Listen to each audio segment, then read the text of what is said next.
paz do Senhor Jesus, meus irmãos, bom dia! Eu sou o evangelista André Melo e estamos aqui dando início a mais um Confradesp em Revista. Como vocês sabem, é um conteúdo gerado pela Convenção Fraternal das Assembleias de Deus no estado de São Paulo, um trabalho que está sob a direção geral do nosso pastor-presidente, pastor José Wellington Bezerra da Costa, e sob a coordenação do nosso vice-presidente, pastor José Wellington Costa Júnior, que também é presidente da CGADB.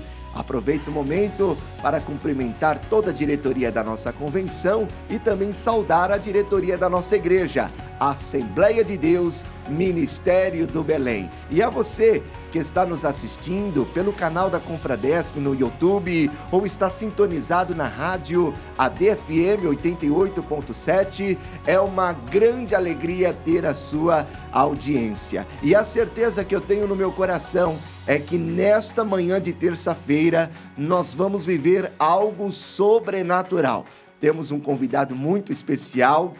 Ele é pastor, ele é pregador, é uma referência para a nossa geração. Eu tenho hoje a alegria, a honra e a satisfação de receber ninguém mais e ninguém menos do que o pastor João Barbosa, pastor setorial de Taboão da Serra, setor 45. Pastor João Barbosa, uma alegria te receber. Seja muito bem-vindo ao Confradesp em Revista.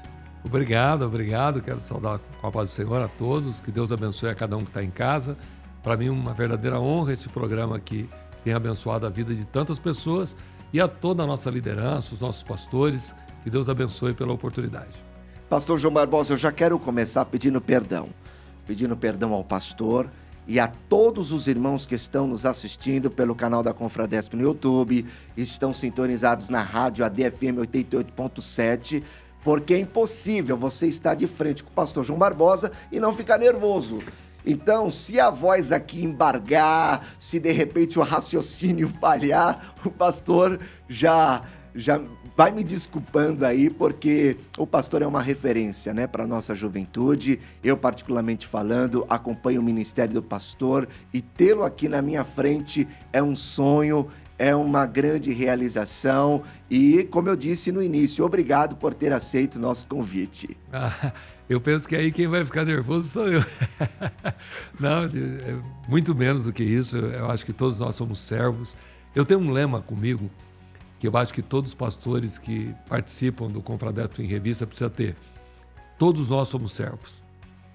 Todos nós. E é muito fácil eu, como pastor, entender que as pessoas que trabalham, os obreiros, aqueles que nos acompanham, têm uma certa referência a mim. E, na verdade, eu sou servo como ele é servo. Somos todos servos do mesmo Deus. Então, estar aqui contigo hoje, para mim, é uma honra, um orgulho muito grande. Eu que agradeço a oportunidade. Pois é, e na sua apresentação eu disse que o pastor é pastor, é pregador, e esqueci de dizer que também é um grande comunicador. Obrigado. Né? Inclusive, essa rádio aqui foi o pastor que deu o pontapé inicial, tem uma história, né? Hoje a gente tem uma estrutura tão bonita, tão agradável, mas teve um começo tão difícil e o pastor esteve à frente, desbravando, indo atrás de algumas conquistas para a nossa igreja e glória a Deus por sua vida, pastora. A ADFM, ela tem uma história muito bonita porque ela começou num sonho no coração do presidente. O presidente sempre quis ter uma emissora para comunicar o evangelho a mais pessoas.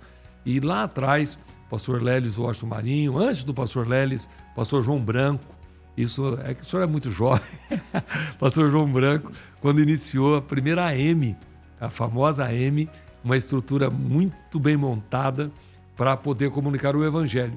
E diante de várias dificuldades, chegou o pastor Lélis, que por muitos anos tocou esse projeto, e quando eu chego, e eu estou falando aí de muitos anos atrás, para tocar esse projeto, porque na verdade nós estamos desfrutando de muita coisa que muita gente fez. Sim. É exatamente o que a Bíblia diz, né? Um plantou, outro regou, mas foi Deus quem deu o crescimento. E o projeto da FM foi um sonho que nós tínhamos de fazer uma mudança de AM para FM, uma migração. Isso tinha muitos problemas políticos, muitos problemas jurídicos, financeiros.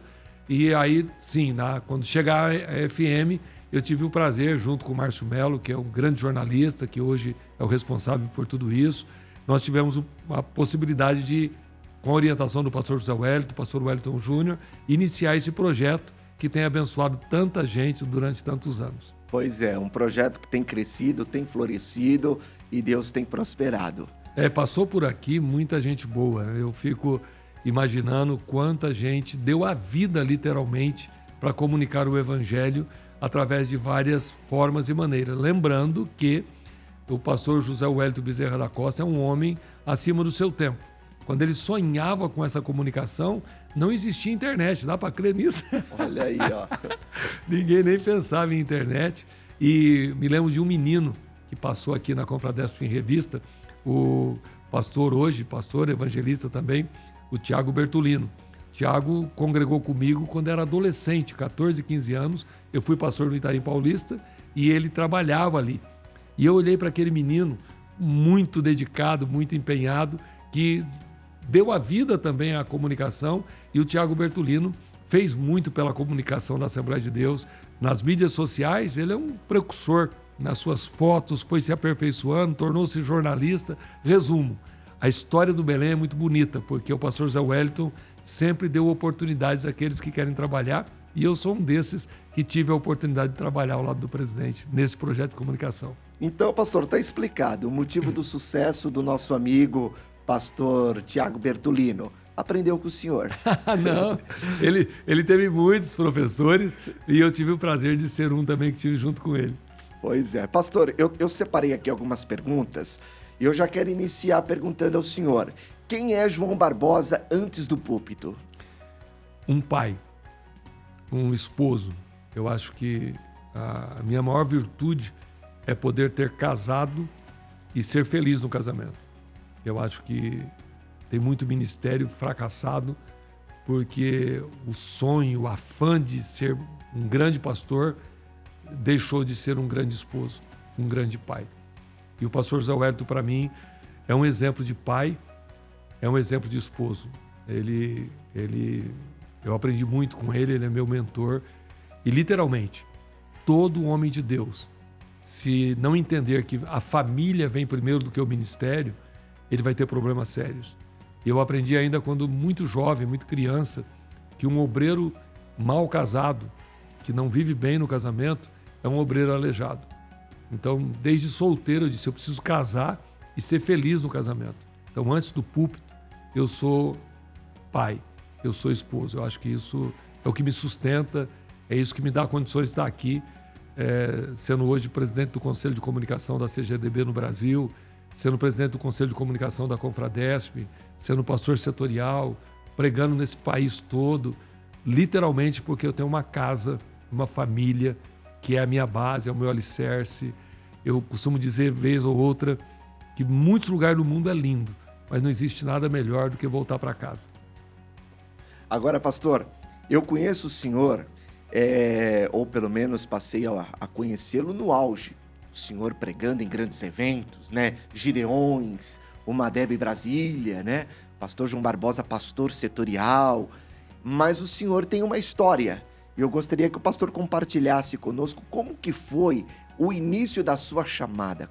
Quando foi que despertou algo aí no seu coração e o pastor entendeu, Deus tem uma chamada na minha vida, Deus tem um projeto e eu preciso me render a essa vontade do céu?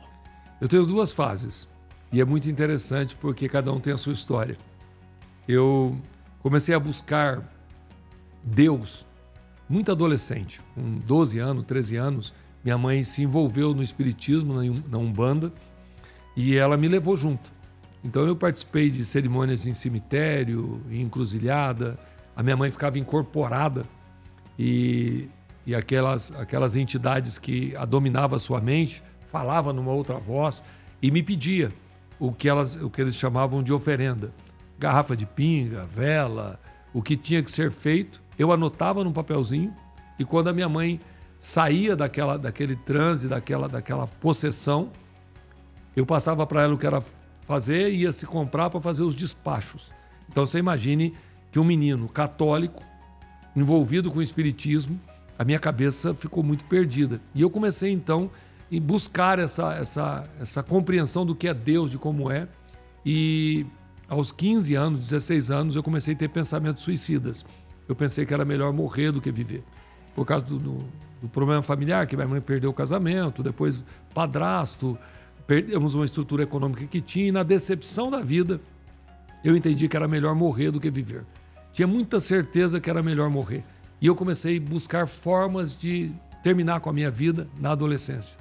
E foi aí que alguém me falou de Jesus, que ele podia mudar a minha vida. E eu, como bom católico, eu tinha certeza que eu tinha Deus na vida e Jesus na vida.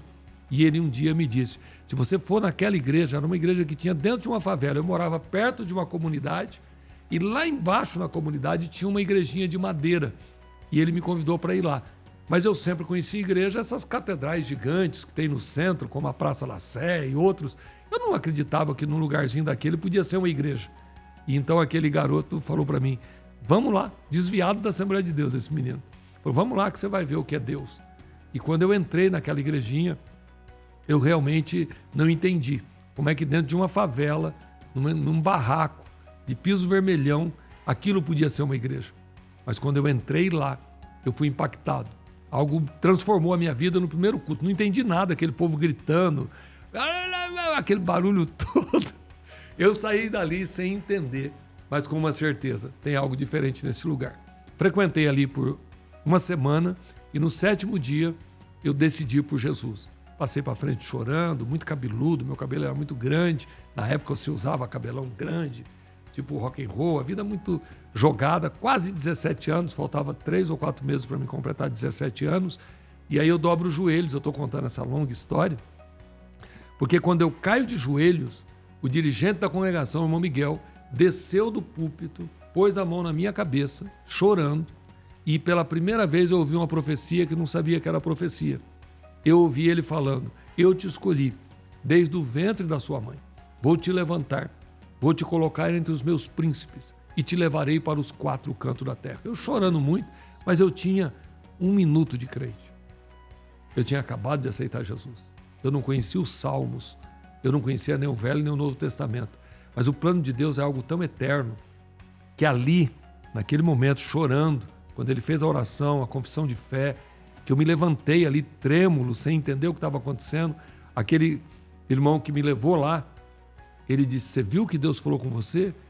Eu disse para ele, não. Como não? Você não viu Deus falando através do irmão? Foi a primeira vez que eu entendi, assim, muito levemente, que havia profecia. E ele disse para mim, você vai ser pregador. Se eu? Cara, como é que eu vou ser pregador? Não tem lógica. Então eu levanto dali, novo convertido, vou para casa chorando, não consigo dormir direito aquela noite com a paz que só Jesus tem para dar. Aquele pensamento suicida foi embora, a esperança nasceu e um sonho começou. Eu vou ser pregador. E aí eu sentava nos primeiros bancos daquela igrejinha de madeira, antes de ser batizado, olhando para o púlpito e dizendo, um dia Deus vai me usar. Passou-se todo o tempo, Jesus me batizou com o Espírito Santo, batizei nas águas, Jesus me batizou com o Espírito Santo, e eu comecei a pregar. Mas antes de eu ser batizado com o Espírito Santo, Jesus me usava como pregador. Foi muito lindo aquele movimento de Deus na minha vida. E aí, com 18 anos, eu resolvi ser missionário.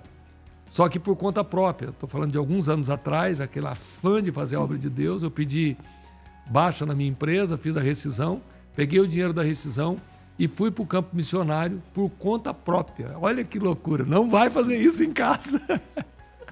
Aí eu fui para o Mato Grosso, com uma expectativa de que Deus me usaria, e ali eu comecei a trabalhar. Foi um erro, porque aí eu me envolvi demais com o ministério muito criança, de 18, 19, 20, 21 anos. Com 21 anos eu assumi a primeira cidade como pastor, cidade de Santa Albertina, perto de Jales.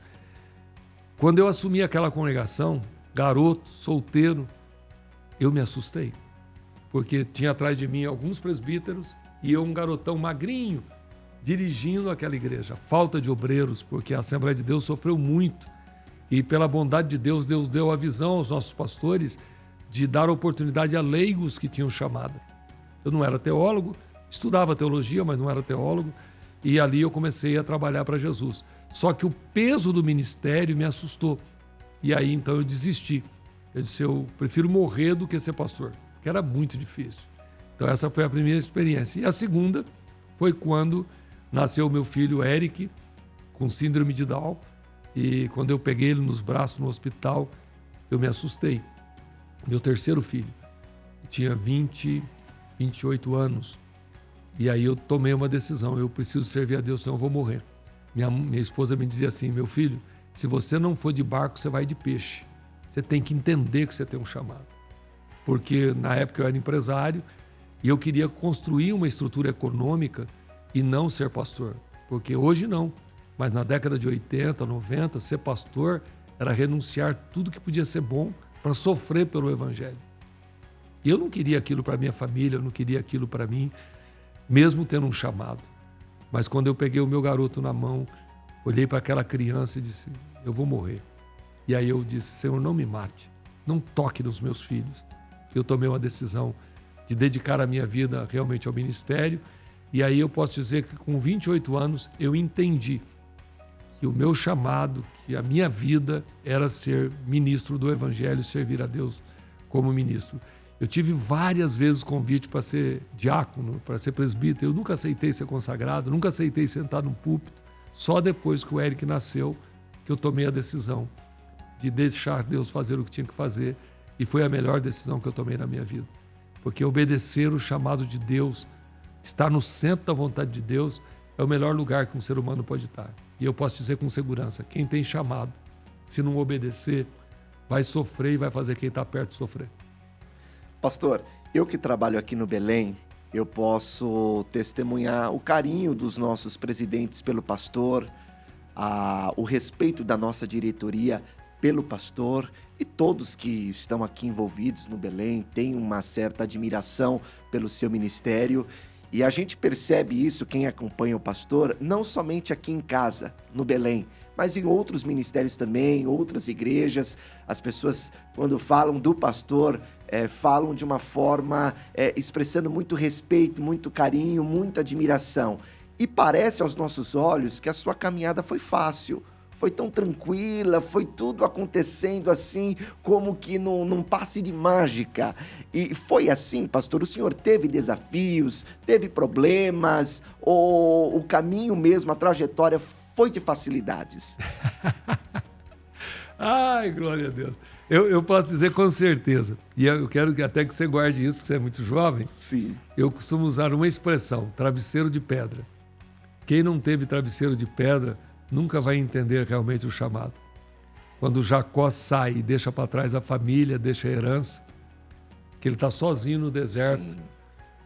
Eu tenho certeza que quem conhece a região do interior, o céu parece que baixa, as estrelas parecem que estão mais perto, onde não tem a poluição visual da iluminação artificial.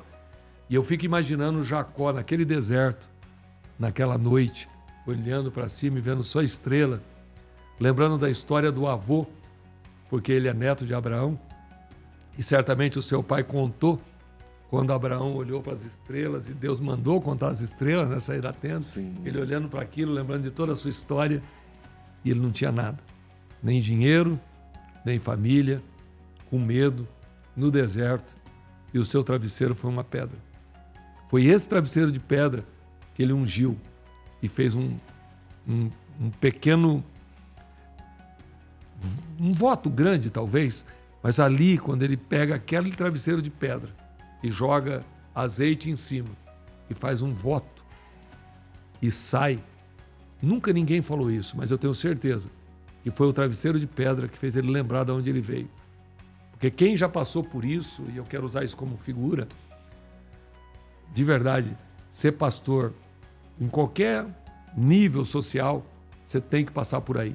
Pelo momento que você se sente só, abandonado, sem força, sem ninguém. E esse lugar que você não tem conforto nenhum, que eu chamo de travesseiro de pedra, é que vai te dar a comunhão íntima com Deus, para você saber que foi Ele que te chamou, não foi o homem, não foi o padrinho, não foi o amigo. Então, diante desse travesseiro de pedra, eu posso dizer com segurança: hoje, eu posso dizer que sou extremamente abençoado, mas foi lá atrás, o travesseiro de pedra, que me deu a estrutura de chegar até aqui firme. Porque quem não conhece travesseiro de pedra, certamente vai se perder no caminho. Pastor, e nesse momento da experiência com travesseiro de pedra, é normal pensar em desistir? Sem dúvida. O sentimento de querer retroceder, largar tudo, desistir de tudo, abandonar tudo, é comum. E a grande verdade está aí.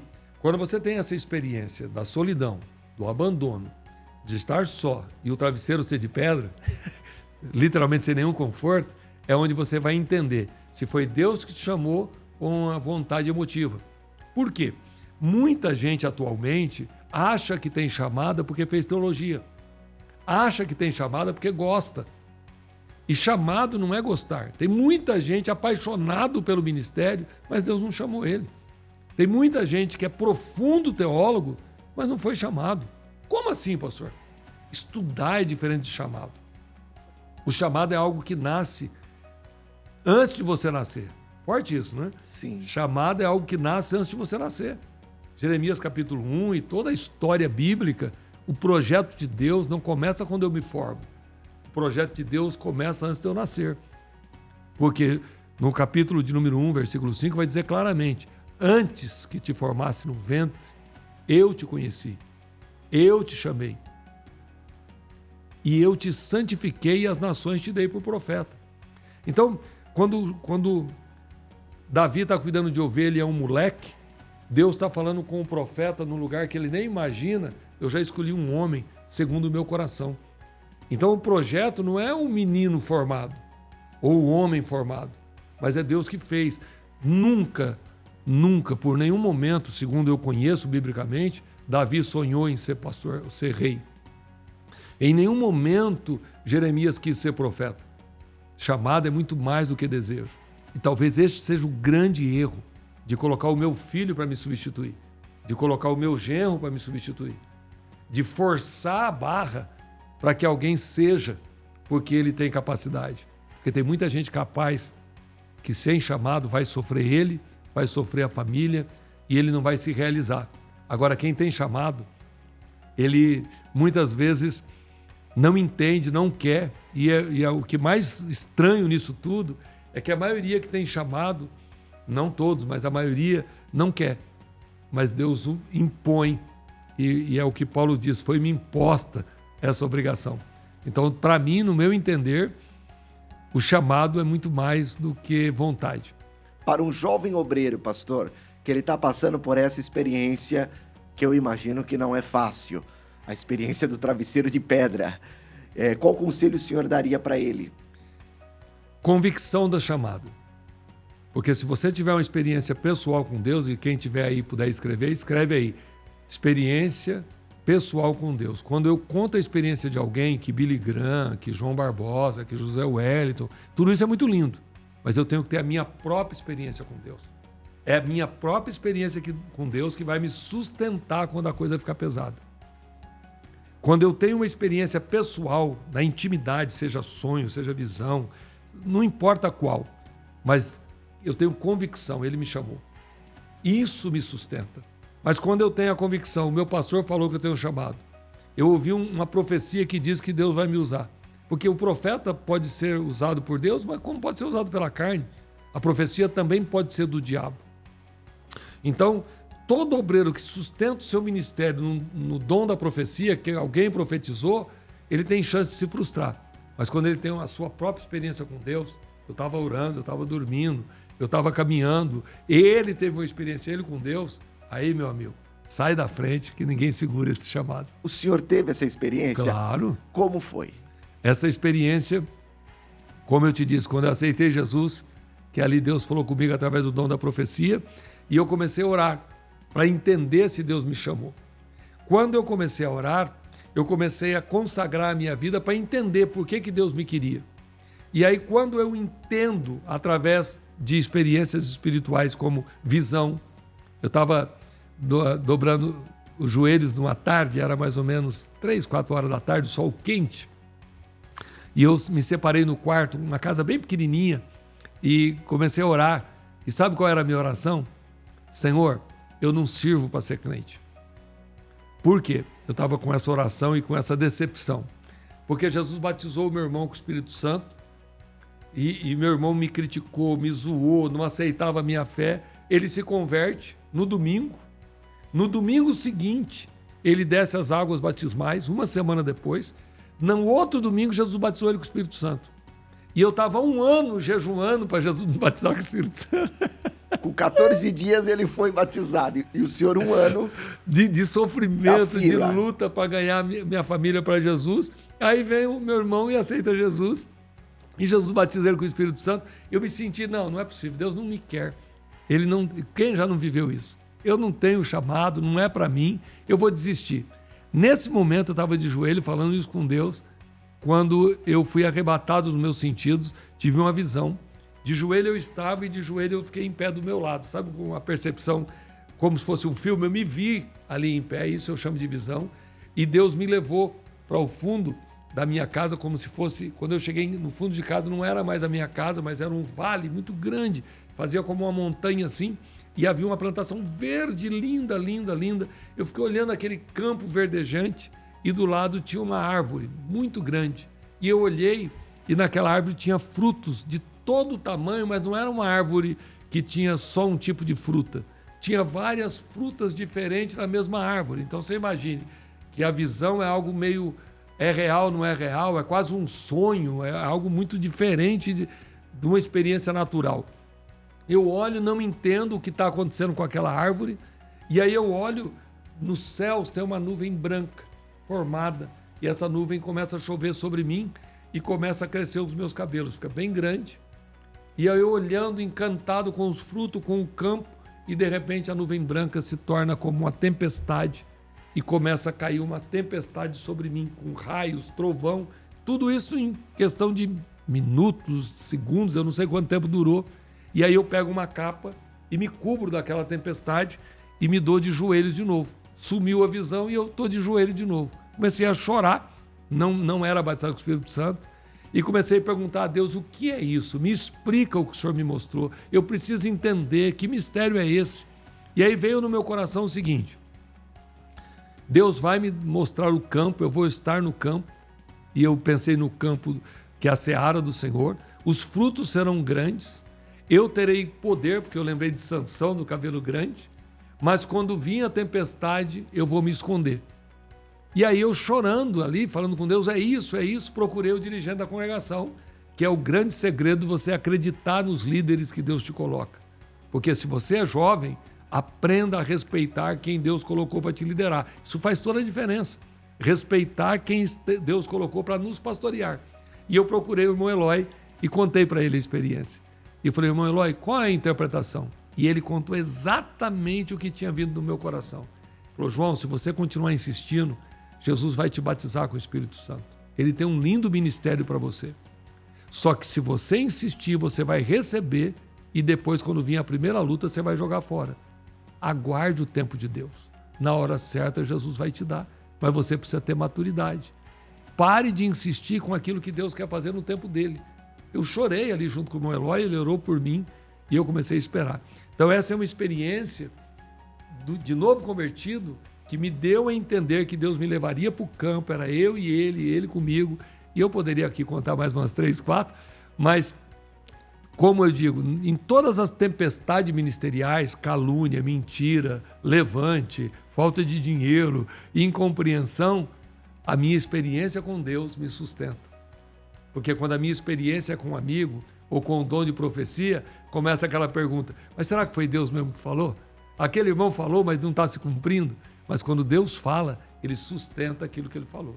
Concorda? Com certeza. E o pastor começou contando essa experiência dizendo que estava em oração. E o senhor comentando, eu me lembrei de uma situação, o ano de 2013. Eu era coordenador de jovens lá em São Mateus, coordenador setorial, e começamos a preparar o congresso, falando, vamos escolher os pregadores. E o primeiro nome que surgiu foi Pastor João Barbosa. Ah, que legal. E eu com os líderes, vamos então entrar em contato com o Pastor João Barbosa. E nós ligamos para o pastor. E a sua esposa atendeu. E foi uma experiência que nos marcou, não só eu, mas os líderes que estavam comigo. Porque nós pedimos para falar com o senhor e a sua esposa disse, olha, no momento ele não pode falar. Eu disse, tudo bem, qual o melhor horário para eu tornar a ligar? De preferência ainda hoje. Aí ela disse assim, olha, eu não consigo te passar um horário, porque ele entrou em oração. E quando ele vai orar, ele não tem hora para voltar. E aquilo impactou os coordenadores que estavam comigo, a ligação estava no Viva Voz, a gente ficou... Depois tornamos o contato, falamos com o senhor, mas já tinha compromisso, o senhor não conseguiu nos atender naquele ano, mas aquela experiência nos marcou. E a gente falou, porque a gente está acostumado a orar na igreja, a gente ora em casa, mas a esse ponto de você se reservar em oração e não ter momento para voltar. Porque às vezes a gente cronometra, né? Eu vou orar aqui 20 minutinhos, eu vou orar 1 hora, mas de você não ter tempo para encerrar a oração. E aí eu pergunto para o pastor, qual a importância da oração para o ministério de um obreiro? Uau! Eu fico até constrangido, né? Porque a oração é uma coisa muito íntima, a experiência com Deus, mas todos os grandes heróis da fé, se você lê Os Heróis da Fé, que foi um livro de muito sucesso, sim, são todos homens que tinham vida íntima de oração.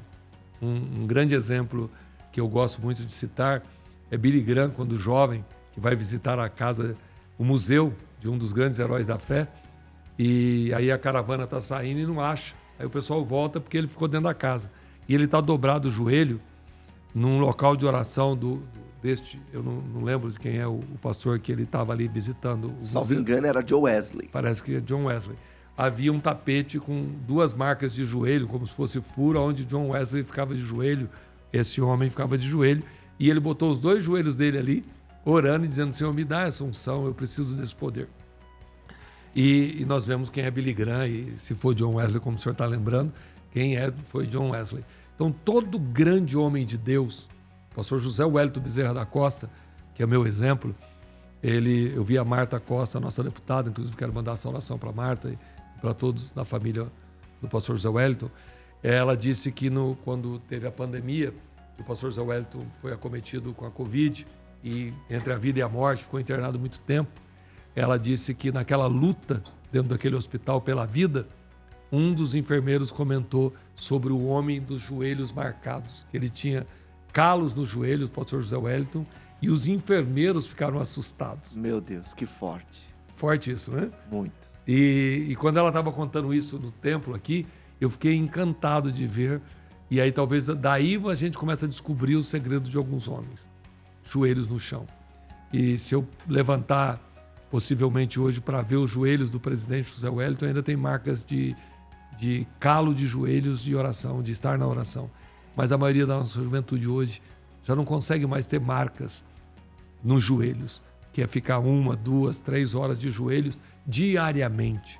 Então a oração é o grande segredo de uma vida de comunhão íntima. Você pode ter muito conhecimento bíblico e não ter comunhão íntima. Você pode ter muito cargo e não ter comunhão íntima. Você pode trabalhar muito para Jesus e não ter comunhão íntima. Para mim, o segredo da oração, e desculpa por ser longo aqui, é mais ou menos o seguinte: no reino de Davi, quando Davi coloca o grande reino dele, quando você faz uma estatística de quantos soldados ele tinha, diz a estatística que era mais de 1 milhão, talvez 1.800.000 soldados. Ele tinha muita gente que cuidava da lavoura, muita gente que cuidava do plantio, da colheita, todos trabalhavam no reino de Davi. O reino de Davi tinha muita gente envolvida, mas a minha pergunta sempre é: quem tinha acesso à sala do trono? Quem conseguia, mesmo sendo do reino de Davi, entrar na sala do trono de Davi? E é ali que está o segredo. Então hoje eu percebo que acontece o mesmo. Muita gente envolvida no reino de Deus, na obra de Deus, mas sem acesso à sala do trono. E é aí na sala do trono que você vai conseguir ouvir Deus, entender Deus e ter condições de conduzir o reino de Deus. Então, para mim, a oração é, para mim, a maior arma de alguém que tem chamada. Porque você ouvir Deus e entender o que Ele quer sustentará o seu ministério e de quem você conduz. Para mim, o grande segredo e a grande verdade que a maior tragédia da igreja atual, a maior tragédia do ministério do Belém, a maior tragédia da Assembleia de Deus é a falta de homens de vida íntima com Deus, de vida profunda com Deus. E quando você ouvir esse homem, você perceber algo diferente, que é o que acontece quando você ouve o pastor Zé Wellington, o pastor Wellington Júnior, homens que Deus levanta. Mas não basta ter cargo, tem que ter intimidade com Deus. Então, para mim, a oração é tudo na vida de um obreiro. Pastor, e você entende, já que estamos falando em oração, que a igreja brasileira, ela se acomodou um pouco? Porque eu sou cristão de berço, né? Eu estou com 36 anos de idade. É um menino. E eu me lembro, eu tenho uma memória muito viva, eu não quero ser saudosista, mas eu tenho uma memória muito viva de meus pais comigo, com a minha irmã, de mãos dadas, a gente indo para a igreja a pé. E quando você entrava na rua da congregação, você já ouvia 30 minutos antes do culto começar, 20 minutos antes de começar, aquele barulho de oração. E você chegava, a igreja já estava preenchida pelo povo e todos de joelho dobrado, orando. E ali naquele período as turbinas já eram aquecidas de tal forma que os hinos da harpa, a igreja já estava pegando fogo. Hoje a gente vê que nos hinos da harpa é o horário que o povo está chegando. E sendo que se a gente for observar aí, vai na década de 90, início da década de 90, meados da década de 90, 30 minutos antes a gente já ouvia aquele barulho na rua da congregação da igreja de oração e os hinos da harpa já eram aquele Pentecoste. O senhor acha que a igreja se acomodou um pouco? Eu acho que os pastores acomodaram um pouco. Porque se o chefe senta, o povo deita. Meu se Deus. O povo deita, o povo rola. Então, para mim, não é a igreja. É o púlpito que parou de orar. É a liderança que parou de ter 2, 3 horas de oração, 4. Porque quando eu oro 3 horas, o povo ora meia hora. Mas quando eu não oro nada, como é que o povo vai orar? Então, você vai perceber que os pastores chegam, vai para o gabinete, conversa, atende todo mundo. E aí, quando tenta dobrar o joelho, como é que vai conduzir esse povo à oração? Porque a igreja é a fotocópia do pastor.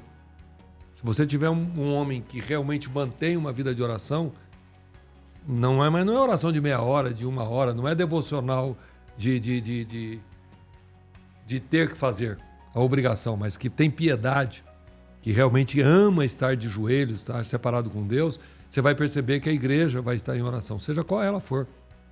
Inclusive, nós temos muitas igrejas conhecidas como Deus é Amor, que o povo está tendo esse clamor que você vê aí. Porque o dirigente chega 2 horas antes para orar, 3. Qual o dirigente que você conhece que chega 2 horas antes para orar? Eu sou pregador e eu visito o Brasil inteiro.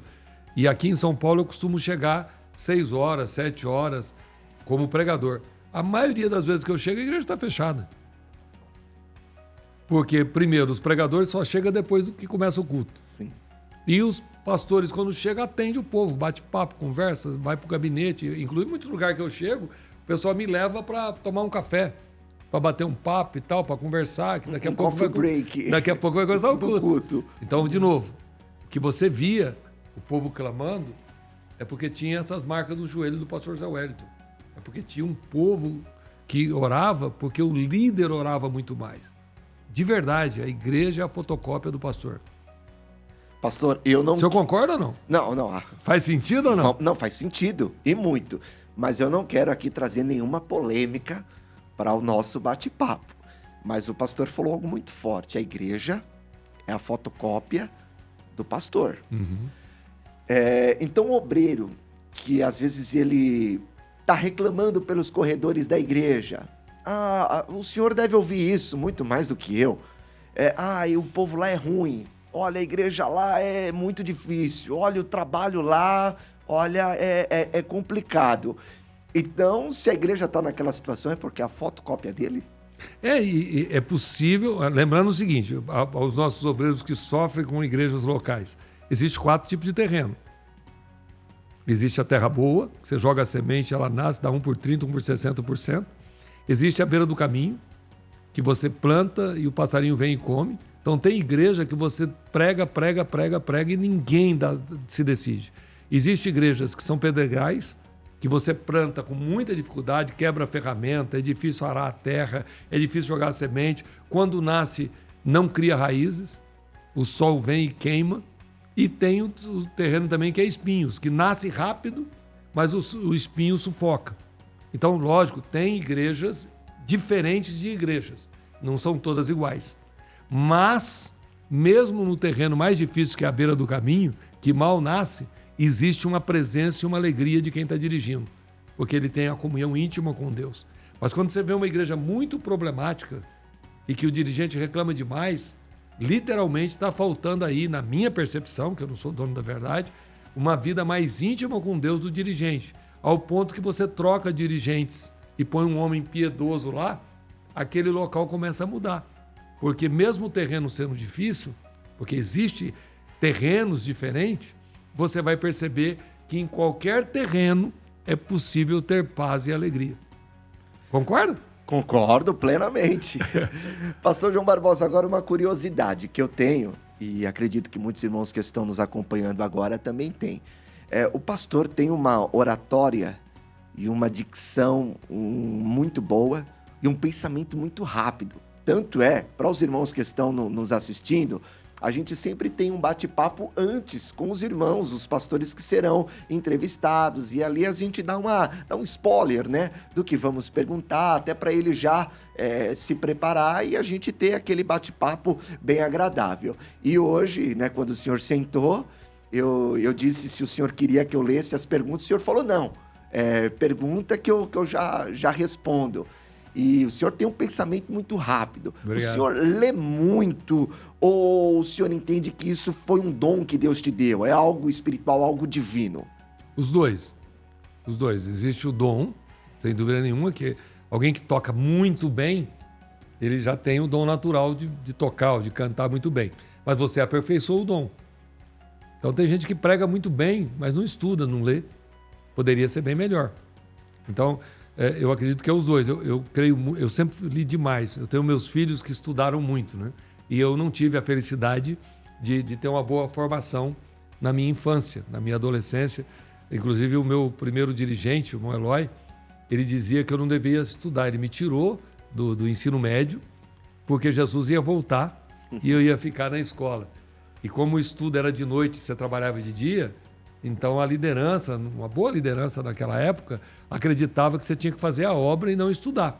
Então eu saí da decisão de estudar para dirigir culto, para visitar as congregações dia de semana. Então naturalmente você vai perceber que eu sou meio caipira na colocação, na conjugação verbal e tal.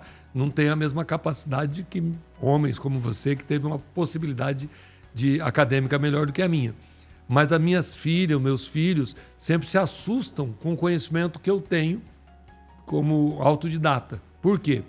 Eu toda a vida li demais. Agora mesmo eu ganhei 2 livros, eu estava fazendo um programa e o pastor, quero até agradecer, Serafim, me deu 2 livros dele. Eu falei, esses serão os primeiros 2 livros que eu leio. Então todo ano eu leio inúmeras obras e não só teológica. Eu leio romance, eu leio ficção. Eu gosto de estudar e ler constantemente. Então isso abre o seu conhecimento e te dá mais facilidade na fala. Porque quando eu vou pregar, eu preciso ser boca de Deus. Mas Deus não me traz nenhuma condição de adivinho, porque a adivinhação não é divina, é conhecimento. Então, mesmo quem não tem a chance de estudar, precisa ler. E ler mesmo, não é só ver vídeo, não é só assistir pregação e imitar. E com todo respeito, é assustador o número de pessoas que estão usando a IA para fazer esboço. Eu uso a IA, eu tenho IA paga, não é só a grátis. Eu acho maravilhosa a tecnologia, sempre usei, mas ela tem que ser uma ferramenta, mas não me direcionar.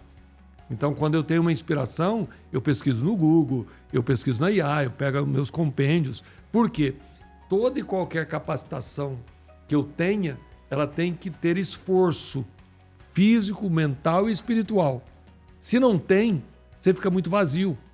Então eu tenho muito coach, muito mentor, muito pastor de um livro só. Ele lê um livro e se sente doutor. Sim. Conhece alguém assim? Tem muitos por aí. E é isso. Então eu acho que a minha facilidade da fala, lógico que tem os anos usando o púlpito, tem o dom, o chamado, mas exige muita leitura. Qual a sua organização, pastor, para ser fiel à leitura? Por quê? Muitos que estão nos acompanhando, o senhor, eu, temos uma rotina muito intensa, né? O pastor, principalmente, é pastor de um setor. tem a sede, as congregações para cuidar, para dar assistência, o pastor tem a família, o pastor tem as suas agendas, são tantos compromissos. Como o pastor consegue se organizar para não ficar um dia ou uma semana ou até mesmo um mês sem degustar ali uma literatura, sem procurar buscar um conhecimento, ler alguma obra?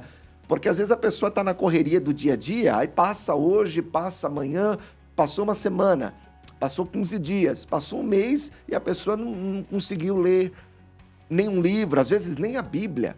E isso eu estou falando às vezes até de um obreiro que, devido à correria, não consegue se organizar. Qual conselho o senhor daria? Acho que uma palavra só é suficiente: disciplina. Se você não organizar a sua vida de forma disciplinar, você não consegue orar, não consegue ler Bíblia, porque é muito mais fácil fazer o errado do que eu fazer o certo. Qual é o mais certo? Você ter uma vida fisicamente ativa ou ter uma vida sedentária? Qual é o mais certo? Sedentário. Não, o mais certo é ser sedentário? Não, correto? Não. O mais fácil eu estou falando. O mais fácil, mas qual é o mais correto? O correto é ter uma vida ativa, de Isso, exercícios, de fisicamente atividade. ativa. Mas se você não perceber, é mais fácil fazer o errado. Sim. É mais fácil você fazer o que não é bom. Porque nós somos tendenciosos a fazer aquilo que realmente não deveria ser feito, talvez até pelo gene do pecado. A gente come mal, dorme mal, se exercita mal, e assim vai acontecer na vida espiritual. É mais fácil você não orar do que orar. É mais fácil você não estudar do que estudar. Mas aí você tem que ter disciplina, porque adulto faz o que tem que ser feito e não o que gosta. E tem muito obreiro que tem síndrome de adolescente. Ele só faz o que ele gosta. Então, se ele gosta de estudar, ele estuda muito, mas esquece de orar. E tem outros que gostam de orar muito, mas não estuda, porque não gosta. E adulto tem que aprender a ter disciplina. Tem que ter horário para levantar, tem que ter horário para deitar, tem que ter horário para orar, para ler. Então, o que me sustenta na leitura, o que me sustenta na oração é disciplina. Eu tenho que fazer. E aí eu me cobro. Porque se você não criar uma coisa meio militar, horário de deitar, horário de levantar, horário de orar, horário de ler a Bíblia, você acaba passando o dia. Eu já me peguei o dia todo sem orar 15 minutos. Você levanta e tô correndo, toma banho, sai, quando você olha vai dar meia-noite. E possivelmente já passou com o senhor e com qualquer um. Se você não tiver muita disciplina, você vai passar sem orar, sem ler a Bíblia, sem ler um livro, sem ser uma obra, ou vamos ter o passarinho de uma asa só. Estuda demais e ora de menos. Ou ora demais e estuda de menos. E o passarinho com uma asa só nunca vai levantar voo. Então tem muita gente rodando por aí, porque só tem uma asa só. Para voar, você tem que ter as duas asas. Muita comunhão com Deus e muito conhecimento bíblico. Aí você vai pegar voo. Pastor, e a oração e a leitura? O senhor entende que é um hábito que ele é conquistado com o tempo? Porque se a gente pegar, de repente, uma pessoa hoje que não tem muito o hábito de orar e pedir para orar 3 horas, em 15 minutos a língua da pessoa vai estar do tamanho da minha gravata, vai estar para fora, cansada, não tem mais palavra.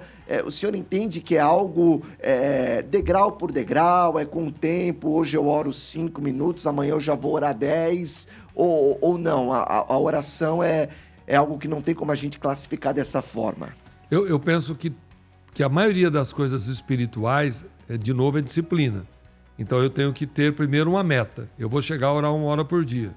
Então eu oro 10 minutos por uma semana, depois eu passo para 15, depois eu passo... Se você tentar o dia que você está com vontade, tem dia que você está, tem dia que você não está. Então é disciplina. E a leitura bíblica também. O grande problema para mim é que a gente tem facilidade para alguma coisa. Então você vai pegar os mestres, ele fica comendo um livro com uma facilidade tão grande, e eu que não sou mestre, para mim ler um livro é uma tortura. Eu não consigo até hoje usar as normas técnicas da teologia. Eu olho um teólogo, eu fico encantado de ver ele falar os nomes que eu não vou nem conseguir falar aqui, das várias ramificações da teologia. Eu entendo, converso com ele, discuto com ele sobre teologia, mas os termos técnicos não dou conta. Mas você pega um teólogo, ele vai pegar um livro, quando você vê, ele distraiu ali, passou 1 hora lendo. Mas ele tem dificuldade de ficar 1 hora de joelho. Então, qualquer facilidade que você tem, você faz com mais tranquilidade. Mas o que a gente tem que trabalhar é o que a gente não tem facilidade. Eu sou corredor, se é que pode dizer assim, eu corro 5, 10 quilômetros por dia, já corri 15 quilômetros, eu já disputei provas e tal, mas até hoje eu não gosto de correr. Eu faço musculação diariamente, eu faço 1 hora de musculação por dia com personal trainer, mas até hoje eu não gosto. E aí a loucura. Eu oro já há alguns anos e até hoje eu não consigo falar, ai que legal, eu vou orar. Manta, eu vou orar. A oração é uma disciplina. Eu até hoje tenho dificuldade para estudar. Eu não consigo estudar com facilidade. E não sei se eu tenho TDAH, se eu tenho autismo, porque hoje todo mundo tem alguma coisa. Eu preciso fazer um exame aí para ver se eu tenho, mas eu acho que eu devo ter TDAH, porque eu não consigo se depender da minha vontade. Mas eu tenho disciplina. Eu solto o cronômetro, eu marco o horário, eu me cobro quantas obras eu já li, se eu já não li. Então, para mim, não é só criar hábito. Tem coisas que você não cria hábito. Eu nunca consegui ter o hábito da oração. Eu nunca consegui ter o hábito da leitura. E já faz mais de 10 anos que eu estou tentando. Hábito é algo que você conquista quando você gosta. Experimenta ficar sem comer açúcar, nada. Tire todo o açúcar da sua vida. Seja doce, seja refrigerante, qualquer açúcar artificial. Vê se você cria o hábito. Primeira vez que você vê um pudim, daí 2 anos, que delícia. Foi.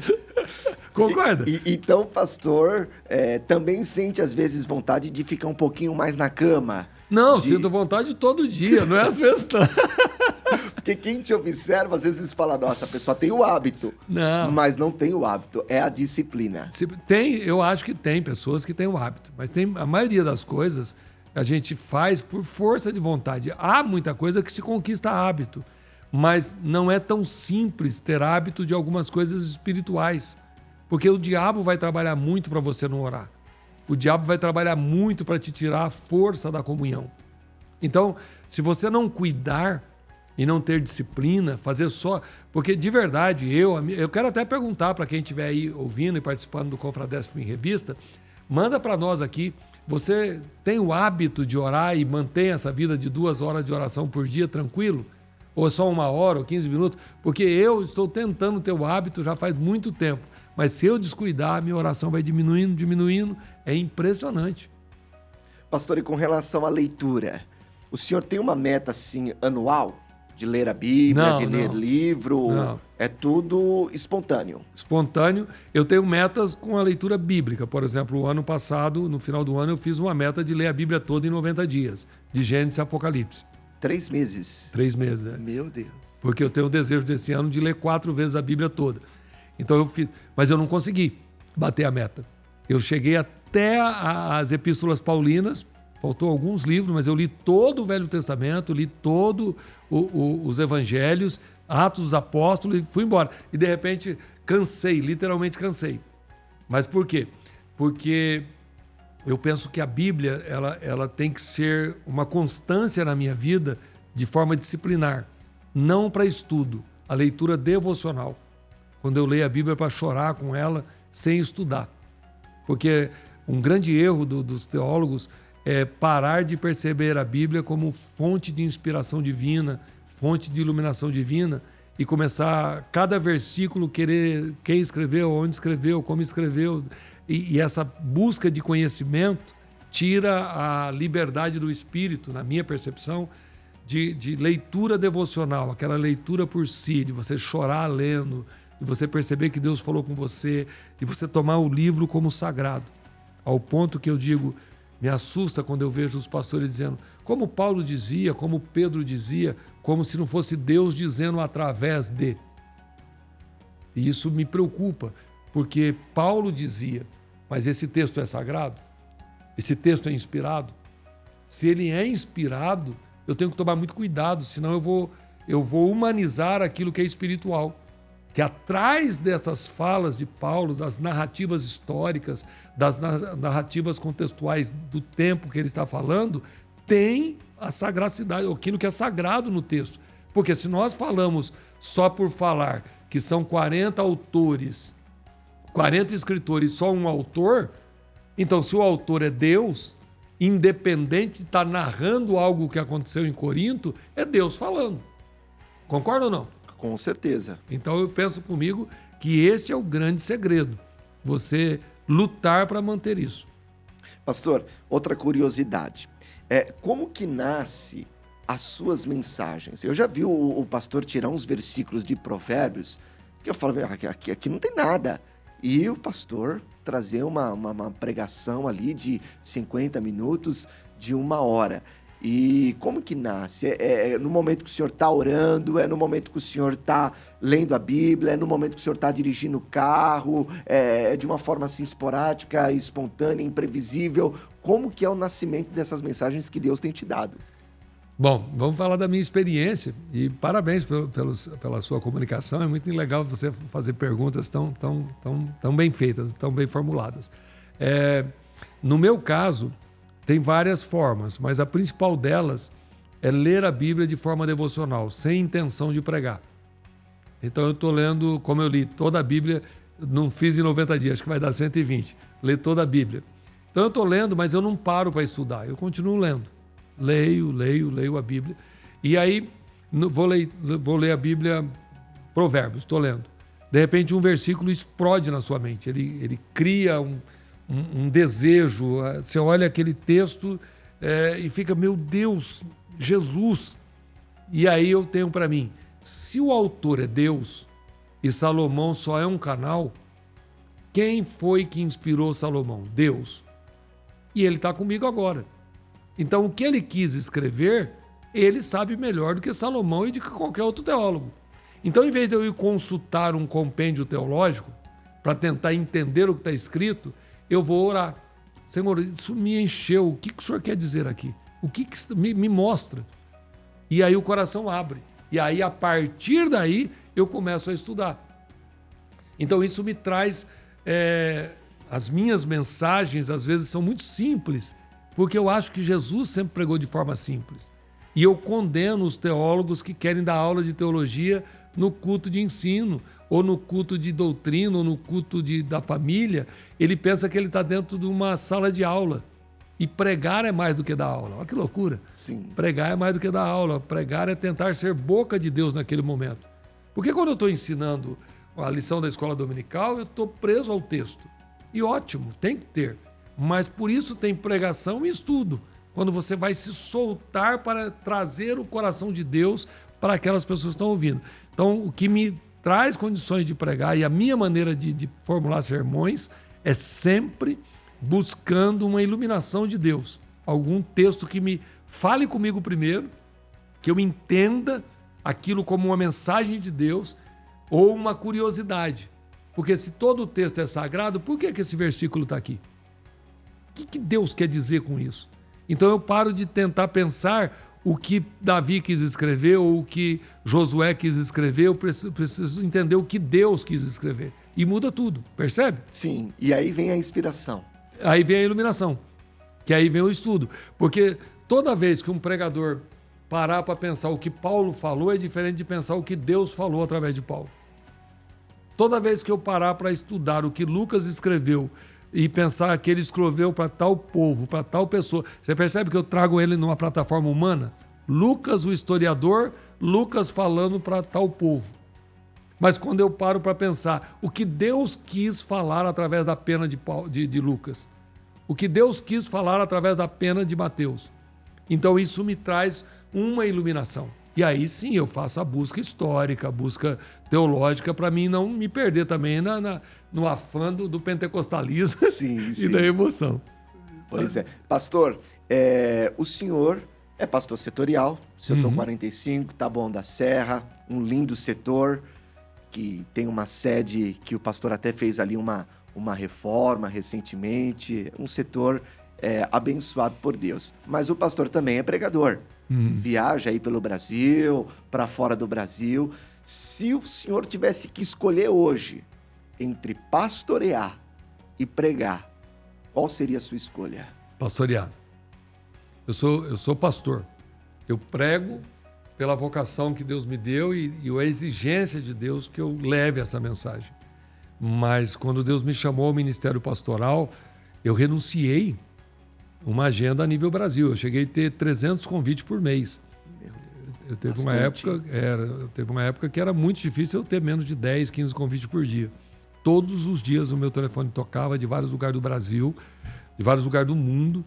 E eu me lembro claramente que depois que eu preguei no Gideões Missionário no ano de 2000, eu preguei 4 vezes no ginásio, naquele auge do 2000, quando Deus levantou o Marco Feliciano, 99, em 2000 pegou eu e o Marco naquele mesmo congresso, Luiz Antônio, foi um tempo muito especial. E a Marumbi, que era uma emissora, levava essa mensagem para muito longe. Eu tive ali uma experiência muito clara que eu sou pastor. Porque o glamour de pregar, de estar nos hotéis, de viajar o mundo, é muito agradável, você estar em grandes eventos. Mas eu entendo perfeitamente o meu ministério. Eu sou um pastor que prego. Eu não sou um pregador que pastoreia. É bem diferente. Então hoje, se eu tiver que escolher, não penso 2 vezes. Pastor, eu gosto da igreja, eu gosto de estar com o povo, amo estar com as pessoas, eu amo acabar o culto e estar conversando com as pessoas, fazer visita. Eu gosto muito de pregar, mas pastorear é o que eu fui chamado para fazer. Se o senhor voltasse no tempo hoje e se encontrasse com aquele João Barbosa do início do ministério, qual conselho o senhor daria para ele? Boa pergunta. Se eu voltasse lá no início e tivesse condições de ter alguém para me orientar, eu diria: estude muito, não pare de estudar. Faça o básico, o médio, o bacharel, o pós, o mestrado, o doutorado. Não pare, porque eu poderia ter 40 anos, daria para fazer 5 faculdades. Eu poderia hoje ser doutor no Evangelho de João.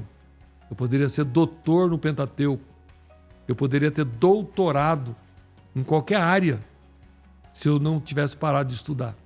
Mas eu me envolvi com a pregação, com o pastoreio, com visita, que foi muito bom.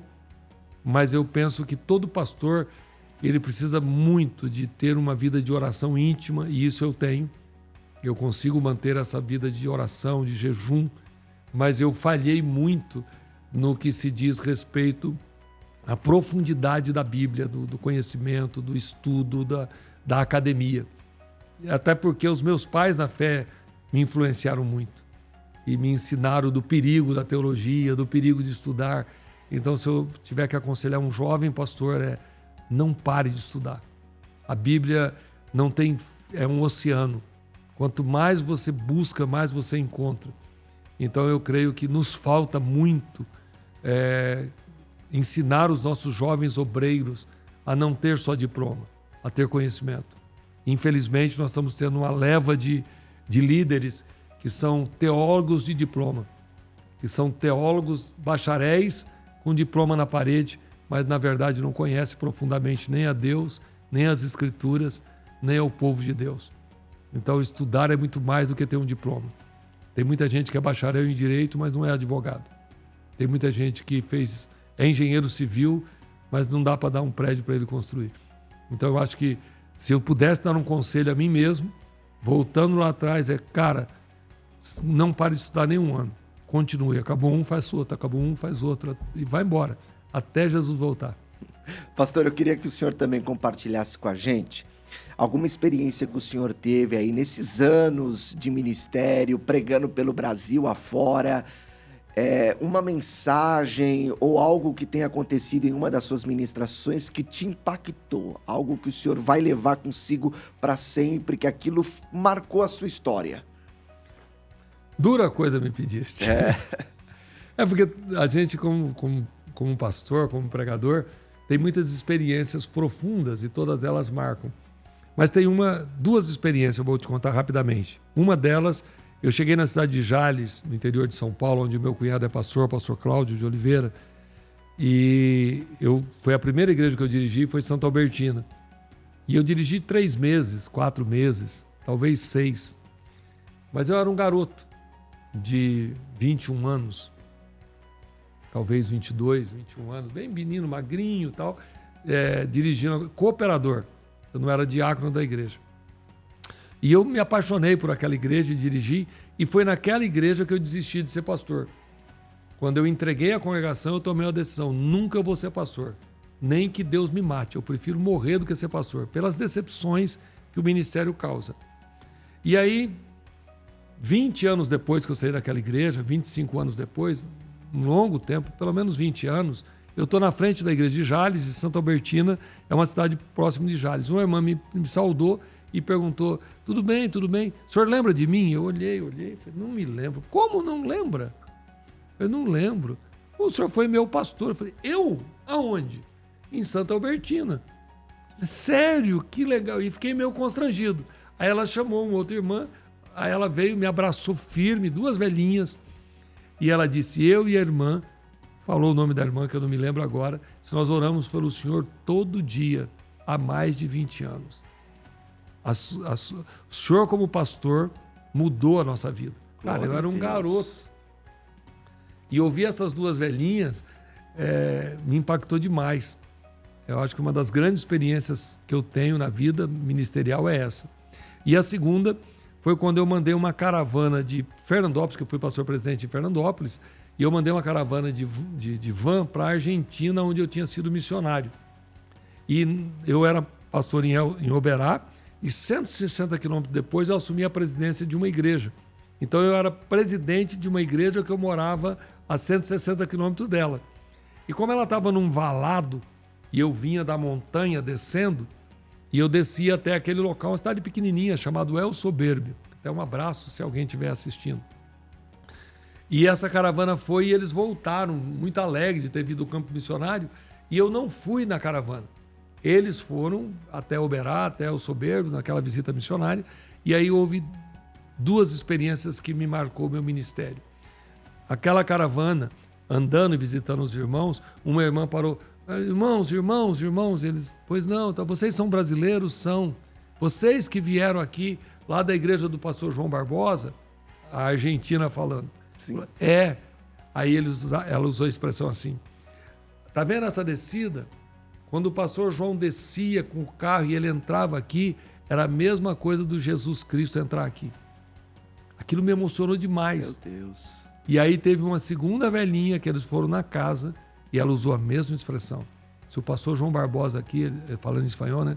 El pastor Juan Barbosa acá entre nosotros, es como tener el mismo Cristo. Quando chegava o pastor Juan, havia paz. Havia uma tranquilidade do espírito. Eu chorei quando eu ouvi esse testemunho na minha ausência, porque o melhor elogio é na ausência. Sim. E isso me comove até hoje, porque não existe nada mais impactante do que alguém ver Cristo em você. Então, as minhas 2 maiores experiências, entre muitas, não é pregar nos Gideões, não é pastorear uma das maiores igrejas de São Paulo, mas é saber que, de alguma maneira, a minha vida influenciou pessoas a ver Jesus em mim. Porque eu acho que esse deve ser o sonho de qualquer pastor, de que as pessoas vejam Cristo em nós. E isso me emociona, porque nada é mais valioso do que a gente entender que nós somos simplesmente embaixadores de Cristo. Ele é o Senhor, Ele é tudo na nossa vida e nós temos que levar as pessoas a ver Jesus. Muito forte. É diferente, né? Glória a Deus. Pastor João Barbosa, que alegria te receber. Infelizmente, o horário já está nos direcionando ao fim da nossa programação, mas umas experiências que renovaram, né, a nossa fé. Eu tenho certeza que os irmãos que estão nos acompanhando foram todos abraçados pelo céu, né, através das experiências, dos comentários, dos conselhos que o pastor deixou aqui para nós. E para a gente encerrar o nosso programa com chave, não vou nem dizer chave de ouro, né? Uma chave de diamante. Eu quero que o pastor transmita aí uma palavra a todos os irmãos que estão agora nos assistindo pelo canal da Confradesp no YouTube, estão sintonizados na rádio ADFM 88.7. Eu tenho certeza que pessoas estão aguardando uma resposta de Deus e o Senhor vai ser agora uma ferramenta do céu, mais uma vez, para trazer direção, consolo, resposta para aqueles que estão precisando. A minha palavra a todos que estão ouvindo é muito simples e direta. Se você tem um chamado de Deus, a sua obrigação é ter uma vida de comunhão íntima com Deus. A falta de oração e de jejum prolongado não é jejum até o meio-dia, Jejum até as 2 da tarde, até as 5 da tarde, 24 horas, 3 dias e 3 noites ou mais. Isso vai transformar você por dentro e transformar quem está perto. A falta da consagração tem levado a liderança a perder a comunhão íntima com Deus. Lembre-se, quem tem chamado tem que estar atento à voz de Deus, porque a direção de Deus, ela não está naquilo que nós vemos ou percebemos. Um dos grandes erros para mim é quando a gente começa a consultar currículo e não a Deus. Quem vai colocar em tal congregação? Quem vai dirigir tal trabalho? E a gente começa a analisar onde ele mora, qual a experiência que ele tem, e muitas vezes o currículo não é suficiente. Não sempre, mas muitas vezes o currículo não é suficiente. Porque muitas vezes Atos dos Apóstolos me faz ter essa inspiração. Quando Pedro faz uma analogia clara, para substituir um apóstolo, tem que ser alguém que andou todos os 3 anos conosco, que conheceu todos os milagres, que sempre... É muito bom a experiência de alguém que viu, que conviveu com o Cristo. Mas, se vocês perceberem, o texto sagrado vai dizer o seguinte, só havia 2. E só na multiplicação do pães tinha mais de 5.000 homens. Quando nós pegamos Atos dos Apóstolos, eram quase 500 que tiveram vindo Cristo ressurreto. E de toda essa multidão, somente 2 cumpriam o currículo de Pedro. E dos 2, eles oram e Jesus não fala nada.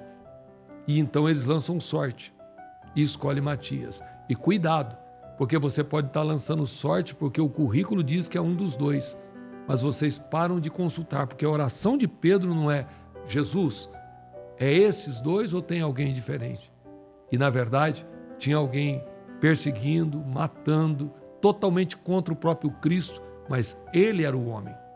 Saulo de Tarsis seria aquele que substituiria. É difícil entender isso, mas se você quiser ter um ministério próspero, fecundo, duradouro, porque não adianta ter sucesso, porque muita gente é uma estrela errante. Ele aparece, brilha como um meteoro, mas de repente desaparece. E você vai ver muita história de estrelas errantes, que brilham no meio de todos, mas não tem permanência. Daqui a pouco, cadê? Onde está? O que vai fazer você ser feliz é entender que você está no centro da vontade de Deus. Por isso, não é o currículo, não é o que você pensa, mas é a comunhão íntima que vai te dar direção. Tanto para o cooperador, para o diácono, para o presbítero, para o evangelista ou pastor, e principalmente a nós que somos líderes. Precisamos voltar a consultar ao eterno Deus para que Ele nos direcione, porque às vezes o que eu não quero, o que eu não gosto, é o que Ele escolheu. Deus te abençoe. Pastor João Barbosa, sem palavras para te agradecer por ter aceito o nosso convite. Desfrutamos aqui de uma manhã maravilhosa, um bate-papo muito espiritual, muito agradável. As portas estão abertas. Obrigado. Quando o senhor desejar, pode vir aqui, que eu tenho certeza que o poço aí é fundo. Tem muito mais experiência aí, um conteúdo muito sólido para a gente compartilhar com todos os irmãos que acompanham a nossa programação. Obrigado, eu agradeço de coração, uma honra muito grande. Um abraço ao meu presidente, pastor José Wellington Bezerra da Costa, meu amigo. E é uma honra poder chamar o pastor José Wellington Bezerra da Costa de meu amigo. Ao pastor José Wellington Costa Júnior, meu irmão, meu amigo íntimo. Tenho um carinho pelo pastor Wellington Júnior que me constrange. Deus abençoe ao pastor Wellington Júnior, nosso primeiro vice-presidente, presidente da Convenção Geral da Assembleia de Deus, a toda a diretoria do Ministério do Belém, da Confradesp, uma honra poder participar. Muito obrigado, de verdade, pela oportunidade. É uma alegria para mim poder participar. Um abraço a todos e espero que Deus nos dê outra oportunidade. Pois é, meus irmãos, estamos encerrando mais um Confradesp em Revista e eu já quero deixar aqui o convite. Na próxima terça-feira teremos mais um bate-papo, mais uma programação que eu tenho certeza que será também de muita edificação para as nossas vidas. Obrigado pela sua companhia, obrigado pela sua participação, obrigado pela sua audiência. Deus abençoe!